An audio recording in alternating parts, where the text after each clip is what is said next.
검찰은 범죄 일람표를 213번까지 제시하며 무려 2만 개가 넘는 위조 상품을 판매하였고 실제 판매가는 아니지만 정품 가격 수준으로 160억 원이 넘는다고 주장하였습니다.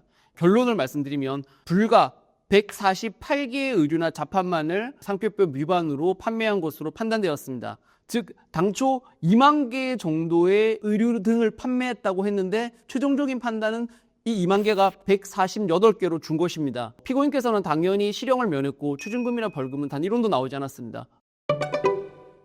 안녕하세요. 옆집 변호사의 이광석 변호사입니다. 오늘은 상표법 위반에 대해서 말씀드리도록 하겠습니다. 상표법 위반이란 타인의 상표와 동일하거나 유사한 상표를 무단으로 사용하였을 때 발생하는 범죄의 유형입니다. 우리가 흔히 짝퉁 상품이라고 말하는 것을 판매하거나 혹은 제작, 유통하거나 위조 상표가 부착된 상품을 판매를 위해서 보관했을 때 처벌받을 수 있는 그런 범죄의 유형이 상표법 위반이 되겠습니다. 이 상표법 위반 사건은 창고나 공장을 두고 대량으로 위조 상표가 부착된 상품들을 대량으로 생산해서 유통하는 경우도 있지만 상당히 많은 자영업자가 일종의 생계형 범죄로 범하는 경우도 많이 있습니다.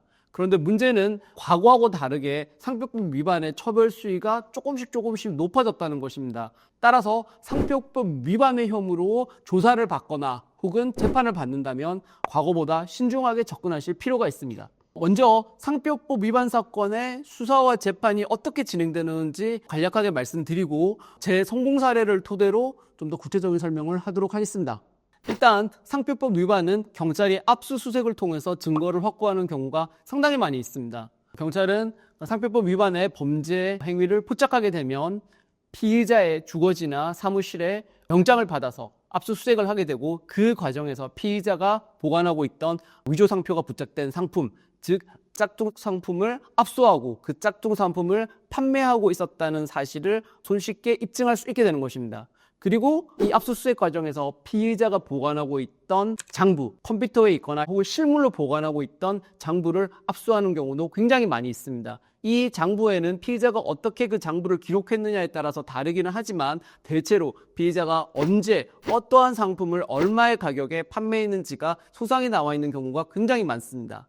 그리고 피의자들의 상당수는 인터넷 등을 통해서 자신이 판매하고 있는 상품을 광고를 하는데 경찰은 이 광고를 수집을 해서 피의자가 짝퉁 상품, 즉 상표법 위조의 혐의가 있는 상품을 판매했다는 사실을 입증할 수 있게 되는 것입니다. 여기서 더 나아가 경찰은 영장을 통하든지 혹은 제출을 받든지 해서 피의자가 짝퉁 상품을 거래하면서 사용하였던 계좌 거래 내역을 확보하게 됩니다. 이 계좌 거래 내역이 아까 말씀드렸던 경찰이 확보한 장부의 내역과 일치한다면 경찰은 이를 통해서 피의자의 거래 규모 그리고 상표법 위반의 소지가 있는 상품을 판매한 빈도나 횟수 등을 입증할 수 있게 되는 것입니다. 경우에 따라서는 압수수색 없이도 수사가 진행되기도 하는데 피의자가 자발적으로 제출한 휴대폰에서 추출한 장부를 통해서 피의자의 전체 거래 내역을 확보하는 경우도 있습니다. 이제 본격적으로 상표법 위반 사건의 무죄 전략이나 양형 전략을 말씀드리기 전에 상표법 위반 사건의 중요한 특징 중에 하나를 말씀드리겠습니다. 상표법 위반 사건은 우리가 폭행 같은 다른 범죄하고는 조금 다르게 1 내지 2회로 끝나는 경우가 거의 없다는 것입니다. 이런 생계형 범죄도 마찬가지인데요. 상표법 위반의 소지가 있는 소위 짝퉁 상품을 판매를 하게 되면 하루만 판매하는 것이 아니라 지속적, 반복적으로 판매하기 때문에 범죄가 지속적, 반복적으로 이루어진다는 특징이 있습니다. 따라서 검찰은 계좌 거래 내역이나 장부를 통해서 피의자가 했던 상표법 위반의 행위를 하나의 표로서 일목요연하게 작성하게 되는데 이 표가 우리가 흔히 말하는 범죄 일람표가 되는 것입니다.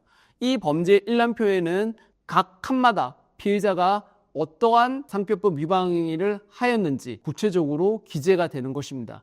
너무나도 당연한 얘기지만 법원에서 최종적으로 인정하는 이 범죄 일람표의 내역이 줄어들면 줄어들수록 피고인은 더 유리한 판결을 받게 되는 것입니다. 너무나 당연한 것입니다. 범죄 일람표가 줄어들었다는 것은 그 범죄 일람표 중에 일부가 무죄가 나왔다는 얘기고 범죄 일람표가 줄어드는 만큼 피고인은 훨씬 더 유리한 형을 받게 되는 것입니다. 문제는 이 범죄 일람표를 과연 줄일 수 있느냐 하는 것이고 줄일 수 있다면 어떠한 식으로 줄여야 되냐는 것입니다. 제가 상표법 위반 사건을 하면서 알게 된 점은 이 수사기관이 작성하는 범죄일람표는 굉장히 길고 그럴싸한데 실제 범죄에 대한 입증은 굉장히 부실한 경우가 많다는 것이었습니다. 범죄일람표는 문자 그대로 그 사람의 범죄 행위를 한눈에 알기 위해서 만들어 놓은 표에 불과한 것이고 결국은 그 범죄일람표 각 건마다 개별적인 범죄가 이루어졌다는 것을 검사가 입증할 수 있어야 됩니다. 그런데 검사가 제출한 자료에는 이 범죄일람표의 모든 내역에 대한 범죄 행위가 입증이 부실한 경우가 상당히 많이 있었다는 것입니다. 여기서 이 범죄일람표를 줄이는 방법에 대해서 자세히 말씀드리기는 힘듭니다. 왜냐하면 정말 억울하신 분들이라면 저희가 당연히 도와드려야 되겠지만 자칫 잘못하다가는 악용하는 분들이 있을 수 있기 때문에 대신 그 핵심 원리와 제 성공 사례를 말씀드리도록 하겠습니다. 먼저 핵심 원리를 말씀드리면 상표법 위반은 즉 타인이 상표와 동일하거나 유사한 상표, 그러니까 위조 상표를 부착하여 판매한 상품에만 적용되는 것입니다. 따라서 피의자 혹은 피고인이 판매하거나 유통하거나 제작한 상품들 중에 타인의 상표, 위조 상표가 부착되지 않았다는 것을 보여줄 수만 있다면 위조 상표가 부착되지 않은 건들에 대해서는 상표법 위반과 무관하다는 판단을 받을 수 있게 되는 것입니다. 상표법 위반과 무관한 내역들은 범죄일람표에서 제외할 수 있게 되는 것입니다. 이러한 범죄일람표 일부 제외에 대해서 재판부마다 조금씩 태도가 다르긴 한데 어떤 재판부는 원칙적으로 검사에게 입증 책임이 있으니 검사에게 다시 한번 입증을 촉구하는 재판부가 있는가 하면 어떤 재판부는 그렇다면 피고인의 변호인이 위조상표가 부착되지 않은 건들을 추려내라는 재판부가 있습니다. 다만 원칙적으로는 검사에게 입증 책임이 있다는 점을 말씀드립니다. 이제 제 성공 사례 3개를 말씀드리도록 하겠습니다. 제가 이 사례를 말씀드리는 이유는 이 사례 모두가 다른 변호사 사무실이나 법무법인에서는 일부라도 무죄를 주장하기보다는 양형만을 소명하는 것이 어떻겠냐고 권유를 받았던 건들입니다. 그래서 이 사례를 한번 보시고 여러분이 정말 무죄를 주장할 수 있는 부분이 범죄일람표에 적혀 있다면 적극적으로 무죄를 주장하는 것도 신중하게 검토해 보시기 바랍니다. 첫 번째 사례는 충주지청 사례입니다. 이 사건에서 검사는 당초 100개가 넘는 범죄일람표를 제시하며 피고인에게 판매가 기준, 즉 정품 가격 기준이 아니라 피고인이 실제 판매한 가격 기준으로 총 1억 1,200만 원어치의 위조 소위 짝퉁 상품을 판매했다고 주장하며 추징금 5천만 원을 구형하였습니다. 피고인은 처음에 1회 공판기일에서 검사의 공소사실에 대해서 죄를 인정하였다가 검사의 구형을 듣고 저를 선임하였습니다. 이후 제가 기록을 검토해 보니까 상당 부분 무죄를 다툴 수 있고 어떻게 하여 우리가 상당 부분 무죄를 주장할 수 있는지를 변론을 하니까 해당 재판부는 검사에게 공소사실을 다시 입증할 것을 촉구하였습니다. 이후 검사가 시간을 끌면서 반복된 재판부의 입증 촉구를 받고 스스로 공소장을 변경하였는데 당초 100개에서 단 5건의 범죄일람표만 제시하며 정확하게 34만 7천 원어치만을 판매하였다고 주장하였고 당연히 추징금 청구는 거두었습니다. 이로써 당초 범죄일람표의 거의 대부분을 방어할 수 있게 되었습니다. 두 번째 성공 사례는 대전지법 사건이었습니다. 이것도 역시 다른 법무법인에서는 선처만을 구하는 양형 정량만을 제시하였는데 이 사건은 서로 친구였던 피고인 2명이 동시에 기소가 되었습니다. 수사 과정에서는 이 피고인 2명이 모두 죄를 인정하였다가 검찰이 급여에 대해서 고액의 추징 보전을 하자 변호사를 찾았던 사례입니다. 당초 검찰은 피고인 A에 대해서 129건의 범죄일람표를 제시하며 약 8,300개의 의류 등을 정품 정가 기준으로 약 62억 5천만 원 정도를 팔았다고 주장을 하였고 피고인 B에 대해서는 73건의 범죄일람표를 제시하며 약 6천 개의 의류 등을 정품 정가 기준으로 13억 7천만 원어치 팔았다고 공소장에서 주장을 하였습니다. 물론 정품 정가 기준이므로 실제 판매가는 이것보다는 훨씬 검찰 주장에 따른다고 하더라도 훨씬 더 낮았습니다. 저는 범죄일람표의 대부분에 관하여 범죄 입증이 없다는 것을 대전지방법원에서 변론하였고 최종 판결은 피고인 B에 대해서는 완전히 무죄가 나왔고 피고인 A에 대해서는 검찰이 당초 주장한 129개의 범죄일람표 중 1번, 57번, 62번, 129번 단 4개의 범죄 일람표에 대해서만 유죄가 인정되었습니다. 수천만 원의 추징 보전이 되었으나 실제 추징금은 7만 8천 원에 불과했습니다. 로박스에 보시면 이 사건에 대한 판결문이 올라와 있는데 당초 검사가 주장했던 범죄 일람표가 판결문에 별지로 붙어 있습니다. 세 번째 성공 사례는 서울 남부지법 사건입니다. 피고인도 굉장히 유명한 법무법인을 선임하셨다가 범죄 일람표는 모두 인정하고 양형만을 주장하자고 하여 중대에 해임하고 저를 찾아왔던 사건입니다. 이 부분은 상표법 위반의 전과가 있는 상태였기 때문에 다시 다량의 상표법 위반이 유죄가 된다면 실형을 각오하셔야 되는 상황이었습니다. 여기서 검찰은 범죄 일람표를 213번까지 제시하며 무려 2만 개가 넘는 위조 상품을 판매하였고 실제 판매가는 아니지만 정품 가격 수준으로 160억 원이 넘는다고 주장하였습니다.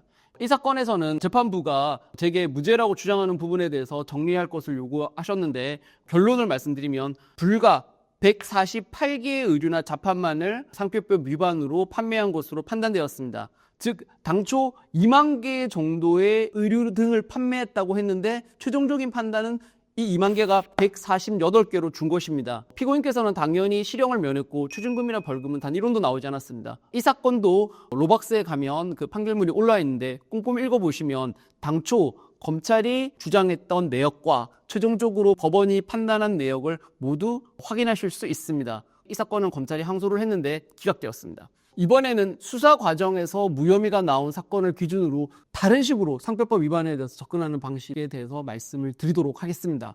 먼저 중요한 형사법 원칙부터 말씀드리겠습니다. 형사법은 원칙적으로 고의, 즉 고의의 범위가 있는 경우에만 처벌할 수 있습니다. 과실을 처벌하기 위해서는 국회의원들이 만든 법률에 과실로 처벌하겠다는 규정이 명확하게 명시되어 있어야지만 과실범도 처벌할 수 있고 미필적 고의라 하더라도 고의가 있어야지만 형사처벌을 할 수 있게 되는 것입니다. 이는 상표법 위반도 예외가 아닙니다. 즉 결과적으로 타인의 상표와 유사한 상표를 사용하였지만 이러한 사용에 고의가 미필적 고의도 없었다는 것을 보여줄 수 있다면 민사는 변론으로 하고 적어도 형사처벌은 면할 수 있게 되는 것입니다. 상표법 위반에서 그게 가능해 라고 반문하실 수 있는데 실제 제가 맡았던 사건에서는 이런 식의 주장을 해서 무혐의를 받은 사례가 있습니다. 이렇게 전부나 일부를 무죄 혹은 무혐의를 다툴 수 있다면 좋겠지만 또 상당히 많은 사건에 대해서는 무죄나 무혐의를 다툴 수 없고 양형만을 소명해야 되는 경우도 많이 있습니다. 이런 경우에는 양형에 긍정적으로 영향을 미치는 사정들을 충분히 재판부에 알릴 필요가 있습니다. 중요한 점은 상표법 위반 사건에서는 추징금이 따라붙는 경우가 많다는 건데 이 추징금의 결정이 결코 과학적으로 이루어지지 않습니다. 이 추징금이라는 것은 원칙적으로 범죄 활동을 통해서 얻게 된 경제적 이익을 환수하겠다는 것입니다. 근데 이 경제적 이익을 과학적으로 정확하게 측정하는 것이 매우 어렵습니다. 상표법 위반 사건에 대해서 실제 상표법 위반으로 판매한 물건의 판매가는 상대적으로 쉽게 산정을 할 수가 있는데 이 판매가는 결국 매출이기 때문에 여기서 비용을 차감한 것이 실질적인 이익이 될 것이고 추징금은 결국 이 이익에 대해서만 부과되는 것입니다. 그런데 이 추징금을 정확하게 산출하기가 힘들기 때문에 다소 주먹구구식으로 정해지는 경우가 상당히 많습니다. 가령 수사관이 조사 과정에서 대략 한 달에 얼마 정도 수익이 났느냐는 질문에 가령 얼마가 수익이 남았다고 한다면 그 답변이 그대로 검찰의 추징금 청구에 원용되는 경우가 많습니다. 따라서 상표법 위반과 관련되는 수사를 받게 되었다면 수사 과정에서부터 신중하게 답변하실 필요가 있습니다. 저희 옆집 변호사는 상표법 위반으로 수사나 재판을 받으시는 모든 분들을 위해서 최적의 변론을 제공해 드릴 것을 약속드립니다. 오늘 영상 유익하셨다면 구독, 좋아요, 알림 부탁드립니다. 이상 옆집 변호사의 이광섭 변호사였습니다. 감사합니다.